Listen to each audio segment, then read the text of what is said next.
Muchos venezolanos se están preguntando si con el acuerdo firmado en Panamá la oposición está negociando o capitulando.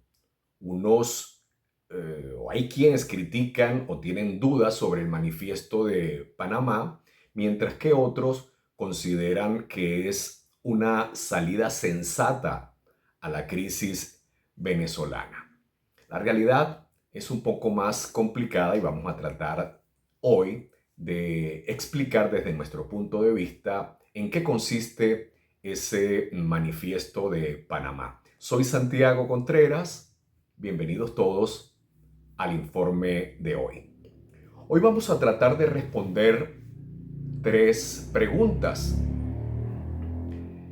¿Por qué la oposición tiene que negociar con el gobierno si ganó las elecciones del 28 de julio de 2024?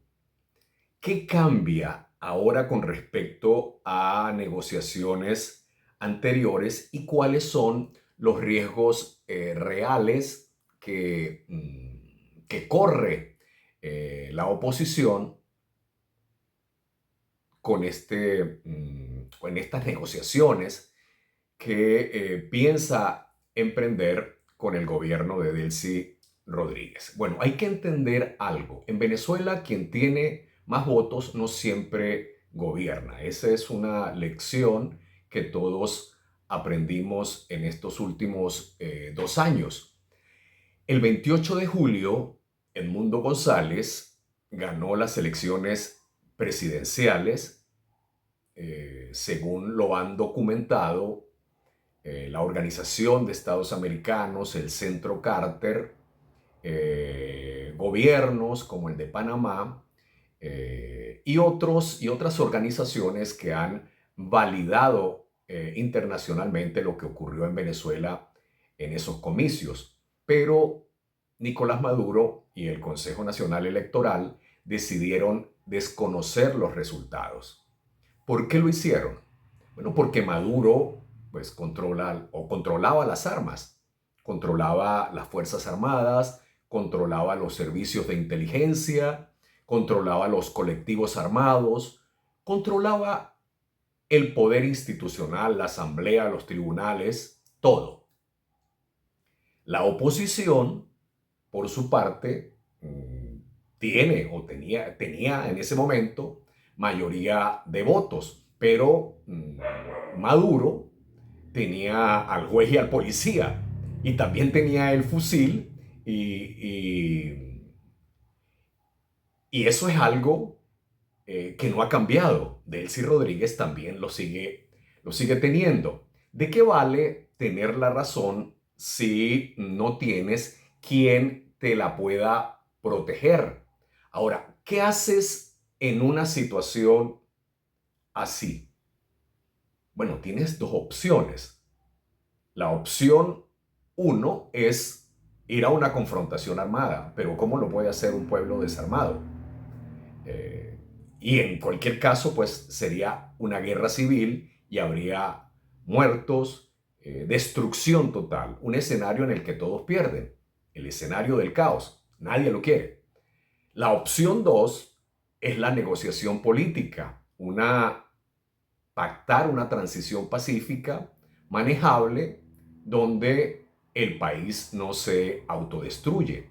El manifiesto de Panamá pues ha elegido la segunda opción y algunos pueden pensar que eso pudiera entrañar una suerte de capitulación.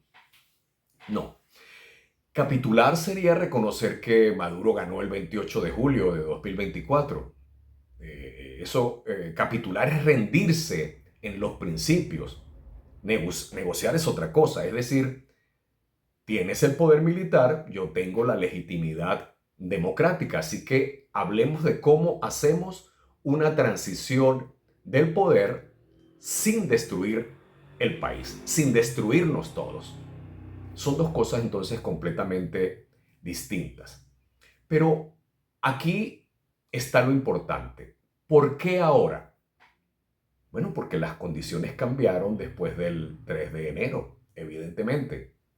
En las negociaciones anteriores, México, Barbados, aquí mismo en Venezuela, el régimen llegaba, le daba 3 golpes a la mesa, amenazaba a los negociadores, hacía acuerdos secretos que no cumplía y la oposición pues siempre salía debilitada. Y la gente, los venezolanos, quedábamos molestos. ¿Por qué? Porque la oposición negociaba sola, sin garantes reales, sin garantías reales. Esta vez es completamente diferente. El manifiesto dice algo muy específico. Negociarán con el acompañamiento de los Estados Unidos. ¿Qué significa eso? Que representantes estadounidenses estarán presentes directamente en las mesas de negociación. Eso hace imposible que el régimen amenace en privado, hace imposible hacer pactos secretos y hace también imposible que esos pactos sean incumplidos sin que haya consecuencias, que era lo que no había anteriormente. Se incumplían los pactos y no había consecuencias. Las consecuencias llegaron a ser las, las sanciones, pero el gobierno encontró la manera de burlar esas sanciones y al final pues siguió en el poder. Es entonces como tener un árbitro en el partido que puede hacer valer las reglas de juego. Ese árbitro pues impide que el gobierno incumpla. Es entonces transaccional. No se trata de un sometimiento, es pragmatismo puro de una negociación. La oposición está reconociendo una realidad que no puede sacar al régimen por la fuerza, pero sí puede aprovechar la nueva realidad que trajo el 3 de enero para generar el cambio. Ahora, ¿qué se va a negociar exactamente? Bueno, en primer lugar, la liberación de todos los presos políticos. Hablamos de estudiantes, de militares, de dirigentes. En segundo lugar, abolir las leyes represivas, la ley contra el odio, la ley del bloqueo imperialista, leyes que solo sirven para encarcelar a opositores, un nuevo CNE con personalidades independientes y no fichas del régimen como sucede actualmente.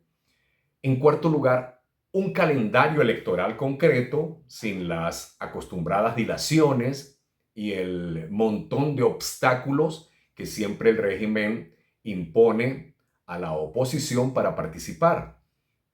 Por otro lado, la designación de miembros de la sala constitucional, de la sala electoral del Tribunal Supremo de Justicia, equilibrada para que después no salga el gobierno diciendo no, es que hubo fraude y no reconozco el resultado, como ocurrió en Amazonas en las elecciones parlamentarias de 2015. Entonces, no se está negociando o no se va a negociar en estos momentos si habrá elecciones o no. Se está negociando o se va a negociar la fecha, el cómo, el cuándo y el dónde. Eso es muy diferente a capitular. Este es un acuerdo para negociar que también pues tiene su riesgo, porque el régimen puede decir, ok, vamos a elecciones, pero a finales del próximo año o en 2028. Y entonces, ¿qué puede hacer la oposición frente a eso? El, el, el, el debate no se queda solo ahí, sino que hay otros riesgos. El otro riesgo es depender exclusivamente de Donald Trump y de su gobierno. para que haya elecciones justas y libres en Venezuela. Por eso es necesario un acuerdo verificado internacionalmente. Por ahora Trump es quien controla todo esto, pero en noviembre hay elecciones legislativas en los Estados Unidos y algunas personas temen que si Trump pierde el Senado y la Cámara de Representantes, pues perderá poder. Eso no quiere decir que cambie la política exterior, porque la política exterior depende de la Casa Blanca, depende del poder ejecutivo en ese país, depende como ocurre aquí también. Pero sí puede ser debilitado su gobierno si los demócratas se apoderan de la House, como le llaman, y del Senado. Pueden surgir obstáculos también si le hacen un eventual juicio político o impeachment, y ahí sí las cosas se van a enredar. El régimen incluso pareciera estar jugando o estar esperando un escenario así. Está complaciendo a Trump en todo lo que le pide, con lo cual gana tiempo para ver si cambian a finales de este año y principios del próximo las condiciones políticas en los Estados Unidos para intentar renegociar su permanencia en el poder. Ese es un riesgo real. Bueno, el manifiesto de Panamá dice que las fuerzas democráticas, con el acompañamiento de Estados Unidos, van a intentar una salida negociada a la crisis venezolana, reconociendo que hay una realidad que, aunque obvia, algunas personas parecen no entender, y es que a pesar de que Nicolás Maduro ya no está, quien sigue gobernando, aunque tutelado, es el mismo régimen. La oposición reconoce también que tiene un arma muy poderosa para negociar con el gobierno de Delcy Rodríguez y también con los Estados Unidos. Y es la legitimidad democrática que ganó el 28 de julio de hace casi 2 años, de 2024.